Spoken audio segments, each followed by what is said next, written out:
जिनकी क्वालिफिकेशन 10+2 से ज़्यादा है वो इसके लिए एलिजिबल नहीं होंगे और उनको बाज़ाब्ता से एक एफिडेविट लिख कर देना होगा जिस पर ये लिखना होगा कि उनके पास इससे ज़्यादा क्वालिफिकेशन नहीं है।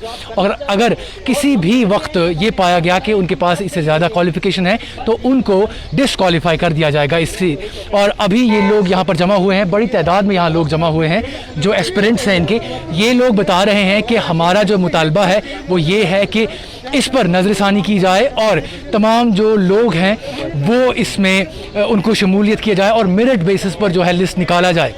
तो आप कुछ और कहना चाहते हैं? जी सर, एक और बात है, हमने जब फॉर्म भरा है हमने 10+2 बेस पे फॉर्म भरा है और हम तैयार है 10+2 पे बेस पे ही काम करना चाहते हैं। हमें ना ही जो हमने हायर क्वालिफिकेशन अचीव की है हमें उसमें कोई नहीं चाहिए, क्योंकि जो क्वालिफिकेशन हमें दो वक्त की रोटी ना दे वो क्वालिफिकेशन किस काम के लिए हमें अभी।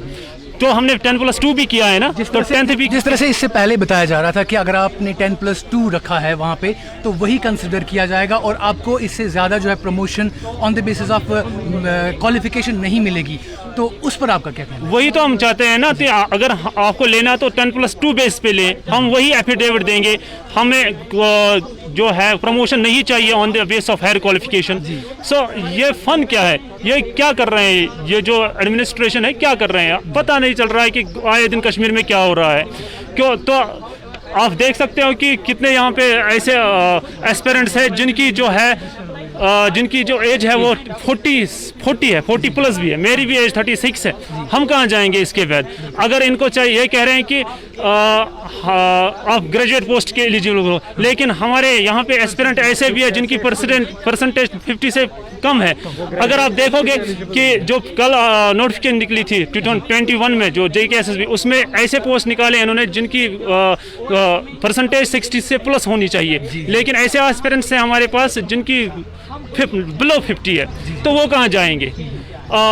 जो बेरोजगार हैं, मैं कंट्रेक्चुअल में कोई काम कर रहा था, जब मैं 12,000 में पे काम कर रहा था तो मुझे ये क्यों नहीं चाहिए? मैं यहाँ तो 12,000 से ऊपर ही पे होगी, तो यही तो सोचना है ना। बहुत बहुत शुक्रिया।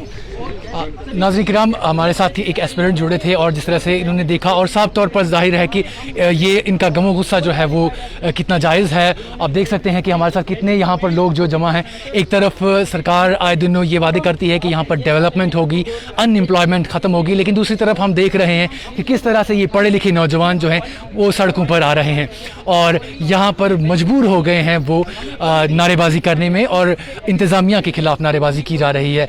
इनका कहना है कि गवर्नमेंट से अपील कर रहे हैं ये कि इस पर फिर से नज़रसानी की जाए, क्योंकि बहुत सारे लोग इनमें ऐसे भी हैं जो ओवर एज होने की कगार पर हैं और अगर ये चांस उन्हें नहीं मिला तो वो अपना शायद उनका आखिरी चांस हो और वो ये मौका भी गंवा दें।